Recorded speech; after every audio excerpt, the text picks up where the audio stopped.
Week 6 of the Project Independent Tour begins in our nation's capital. Then from Washington, D.C., we'll head south to Wilmington, North Carolina, and a tour on a haunted battleship.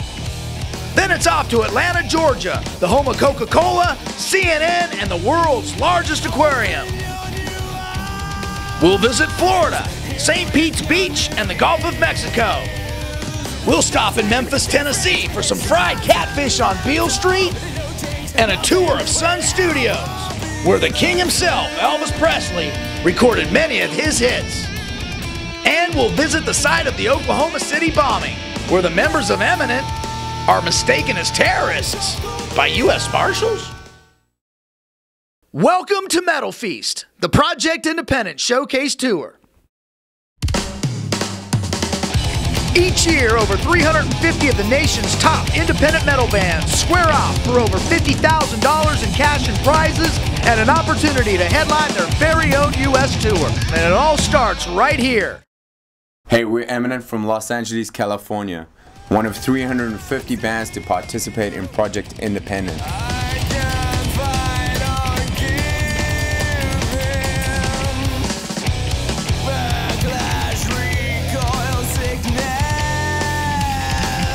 This was a once-in-a-lifetime opportunity, and today we're going to relive and share this amazing experience with you. Hi guys, Lonnie Pasillas here with Project Independent. We're now in Washington, D.C., one of our stops. Behind me is the White House. It seems that Obama's having a little party today. We're here to crash it.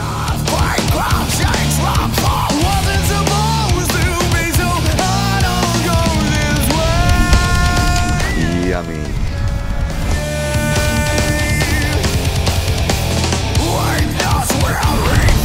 Take a close look.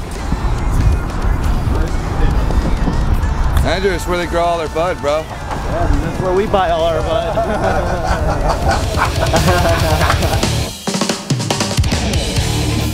So here we are in DC at the Smithsonian Air and Space Museum. This place is actually very special for me since I am an aerospace engineer. I'm actually studying for it right now.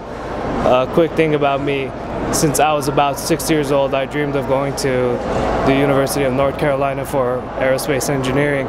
And a couple of years back, I got a presidential scholarship, free pass for aeronautics, but I turned it down for the band. Because it would have been difficult, the band in LA and me in North Carolina, to do any music. So people always ask me if it was worth it, and I always tell them, hell yeah, it was worth it, man.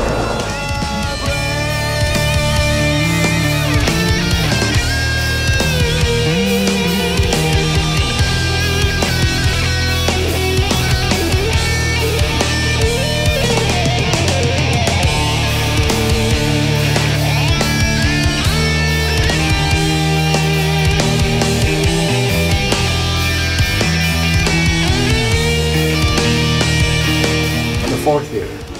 Yeah. These guys waited in line to get into the tour. I snuck into the exit. Gave my own private tour.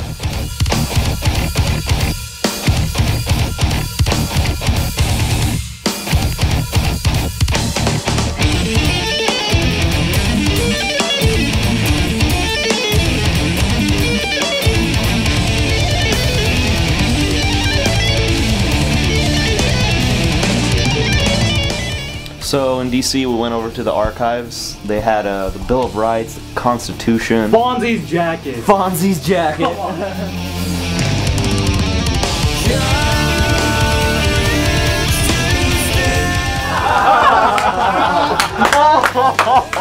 So we're over here at the National Archive Museum viewing the Declaration of Independence, the Bill of Rights, and the Magna Carta. 1215.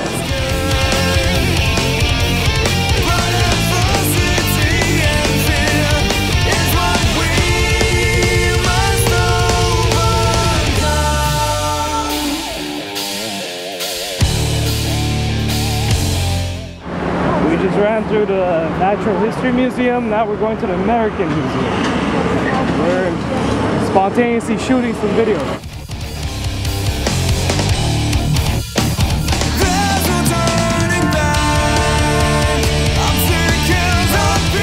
So we're at at the American History Museum and they were closing down.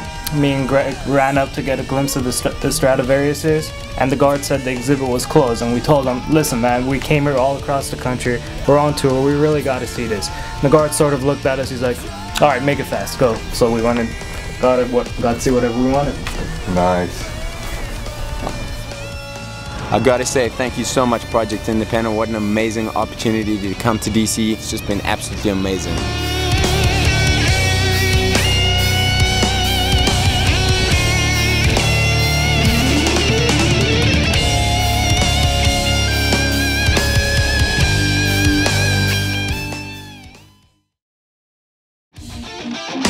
So we had some time to kill.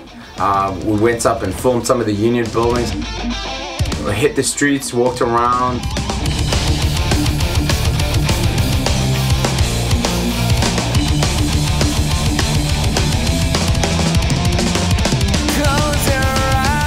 I represent Company K, 53rd Pennsylvania. It's an early war uniform. Basically, this has been a militia-style uniform worn early in the war. Awesome World Folk Festival, whole bunch of folk bands playing.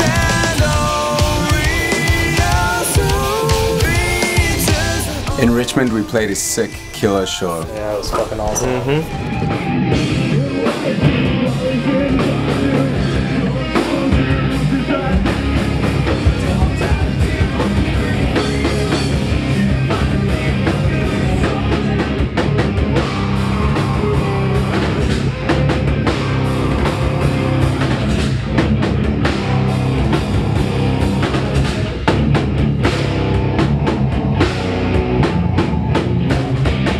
Bions are like college. You know, a college education is good, and it can advance you in life. You don't need it. You can, prove yourself by working hard. Guys that call me and go, yeah, you know what, dude, we do our own tours, and we just go to the Project Independent page after you guys do your run, after you do your... And pick up on the clubs. And they pick up on, they go right to the page and go, well, these are the bands that advance, these must be the badass fuckers. Yeah. We call them up and say, hey man, you're a Project Independent band, you advance? Hey, we did too, we're coming through, you guys want to do some shows? Yeah. That's what it's about, man. Fuck yeah. It's like, goddamn, the answers are right there. Yeah, right. People call me like, who are the clubs and promoters to hook up with? Dude, the fucking bands are right there. Yeah. Clubs and promoters don't make shows. You hook up with bands. Bands make shows. First and foremost, above and beyond anything else, the bands have to respect it. Exactly. Because, dude, I get a lot of shit from people going, you pre-sale or you pay to play, motherfucker. I'm like, listen, dude, I do it this way because of certain things. Because I don't want myself or a member of my staff standing at the front door fucking counting heads when they come in. Yeah. When we do it this way, the bills are paid before the doors open. Yeah. If the bands have done their job, they've all got money in their back pocket. Yeah. They're playing in front of fucking full crowd, full house. Talking about metal here, which has no, like we just said a few minutes ago, has no money. No one's doing, no one's paying anything out, And it shouldn't be like that. It shouldn't be like. So it's hard for a band of certain stature, of a local regional area band to get on a big tour, because a big tour wants, what are you guys gonna pay us to play our run? Yeah, you can play first. It's cool. The big bands are facing the same physical problems, which is why they want you to buy on. They want you to fill their gas tank up. They want you to provide them with the big bus. Yeah. They want you to help with the little stuff that they couldn't afford themselves. Of course. So here we are in Wilmington, North Carolina. We just got here, when was it, last night? Yeah. No, this morning actually we rolled in, got a hotel. It's my first shower in a week, feels great. I don't know if I want to sweat on stage anymore, but you gotta do what you gotta do, man.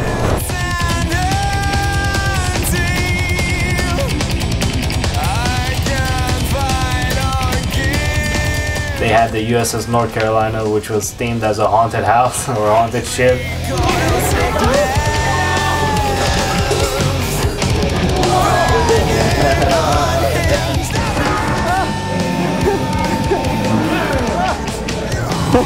Hell, Jesus!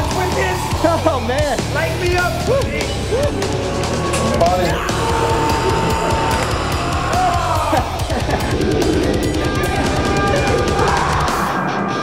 Oh, Jesus!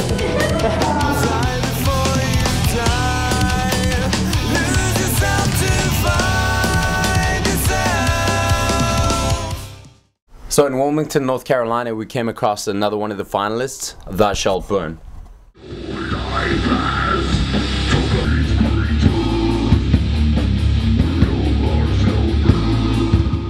In Wilmington, we had a really great show. There weren't that many people when a lot of the other bands were playing. And when we got up on stage, a whole bunch of people just came out of the woodwork.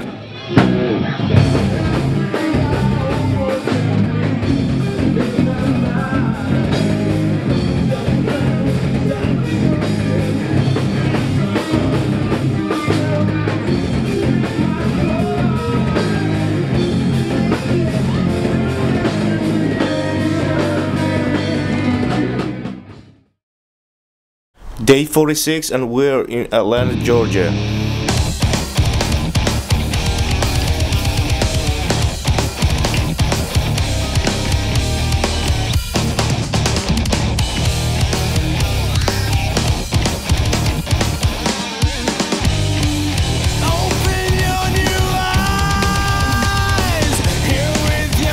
We went to the aquarium. That was a really, really beautiful, the biggest aquarium in the world. They just had an amazingly big tank. They had a whole bunch of whale sharks. Had about 4 whale sharks in there. We saw the feeding of the whale sharks.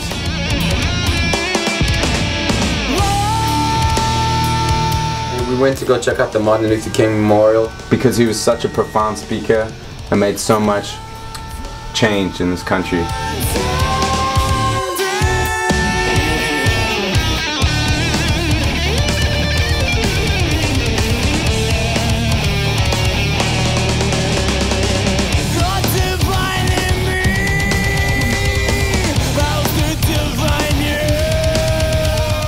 We drove through the Jimmy Carter Presidential Library, and from there we headed to Winder. Some fucking hardcore metal, and it was just a good fucking thing to be here and experience a nice blend of metal.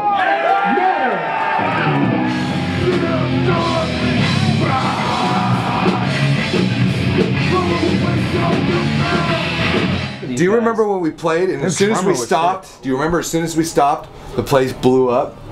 Because of these fuckers right here.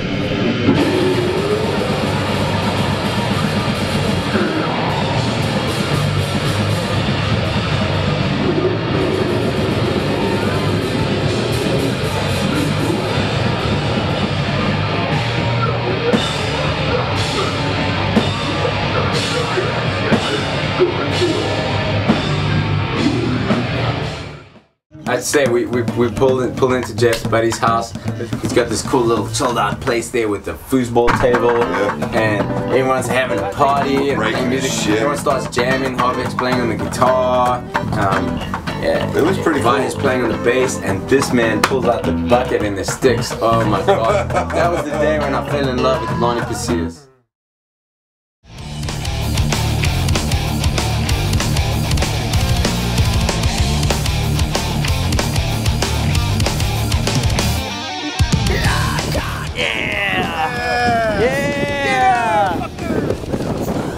So here we are at the Gulf of Mexico. Right behind me is the Sunshine Bridge. We're just about ready to go over it.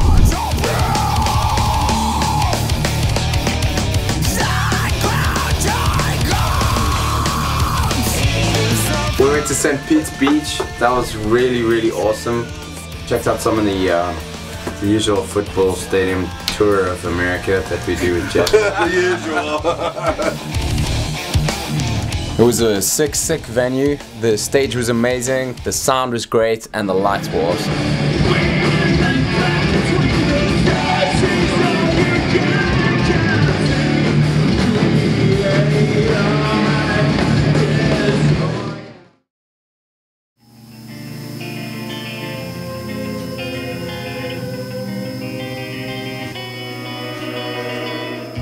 Right on, man. Well, thank you so much for your time. I apologize that this is what it is, but... Well, I hate it for you guys, too, man, because, I mean, you guys come a ways to get here. Such an amazing venue, man. Just awesome. a good Well, you know, it's nice to be in here and to look at your venue anyways. Well, great. I would have so loved to play there.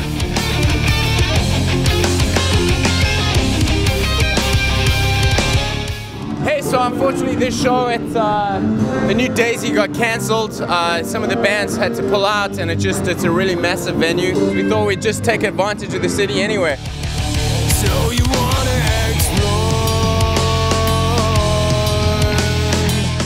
Here we are in Memphis on the corner of 2nd and world famous Beale Street. We're here at this place, Blues Cafe, had really awesome ribs. We're about to go check it out.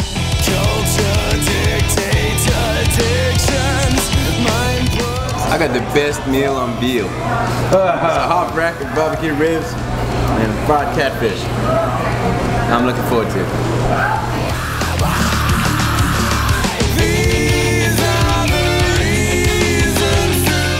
So when in Memphis? Barbecue ribs.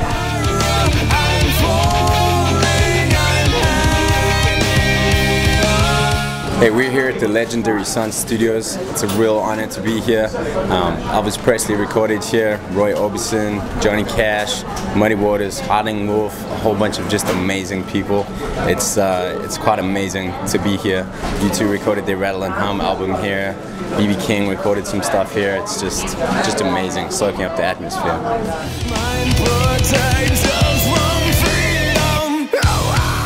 Very first television appearance of Elvis Presley.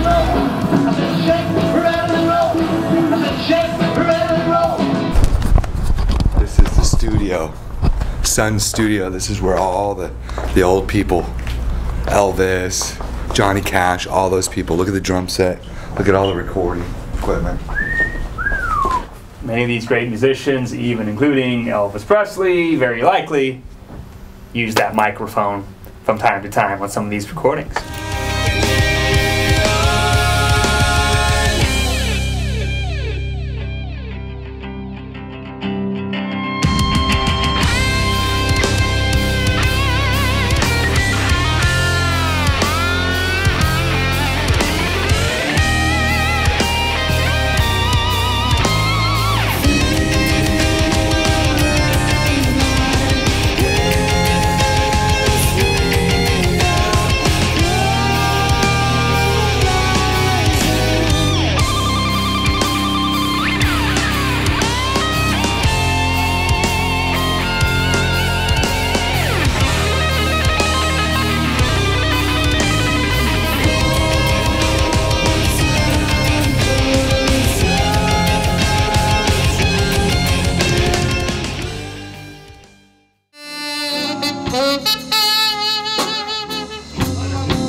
So we came to Springfield, the home of Homer Simpson. We played a really awesome show, and it was really crazy because it was the first time that we actually saw people singing our songs while we were playing on stage. That was just like such an empowering feeling because, I don't know, these people like went to our page, listened to our songs, and just loved them so much they just kept listening to it until they pretty much memorized our chorus. It was definitely the most amazing experience, or a highlighted experience of the tour at least. Springfield, Missouri was also home to As Shadows Collapse, another one of the finalists from last year's Project Independent tour.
borderline unconstitutionally what's going on right now. They look like Arabs, so they're getting checked out. And we've been driving around in a van. I can understand why people would be a bit shell-shocked here because, you know, of what happened here in Oklahoma. It's crazy, but it's really quite ridiculous. So we're over here in Oklahoma City at the site of the Oklahoma City bombing. Some guy knocks on the window. He's like, "Let me see your hands. Get out of the car slowly." And we get out and there's like 3 or 4 U.S. Marshal officers like surrounding us. We get out. He asked us a bunch of questions. Apparently we look like fucking terrorists. You know, I don't see why. I don't see why. Of course not.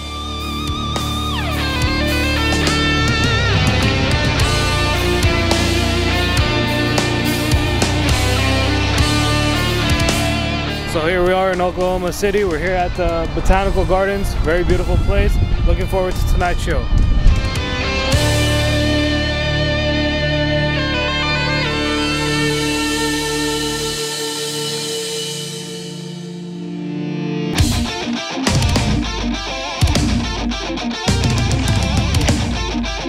So in Oklahoma City, the venue was called the Rock Theater. It was a massive venue. There was big pool tables in the back. You could have fit a few thousand people in there. The stage was really big. They had this pumping sound system with a lot of bass. Apparently they got 2 speakers out of the Super Bowl. There was a really great backstage area. I was literally running up and down the full length of the stage backstage to get my energy up.